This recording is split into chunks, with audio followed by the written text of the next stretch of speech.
Hello বন্ধুরা, কেমন আছো? আশা করি ভালোই আছো সবাই। আমিও ভালো আছি।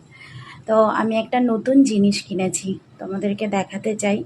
কারণ নিজের পয়সায় যদি কিছু কেনা হয়, এর থেকে বেশি আনন্দ কিছুর হয় না। আমার স্বপ্নটা অনেক বড়, জানি না পূরণ হবে কি না। একটু একটু করে আমার স্বপ্নগুলো পূরণ হচ্ছে। আর আমার খুব শখের একটা জিনিস কিনেছি, সেটা তোমাদের সাথে শেয়ার করব। আর সব থেকে বড় জিনিস হচ্ছে নিজের পয়সায়, নিজের ইনকামের পয়সায় কিছু কিনলে এর থেকে খুশি কিছু হওয়া যায় না। এই দেখো, আমার খুব ইচ্ছা ছিল একটা ডাইনিং টেবিল। দেখো, আমাকে দেখিও না, আমার মেয়েরাও ভীষণ খুশি। আসো মামা, আসো।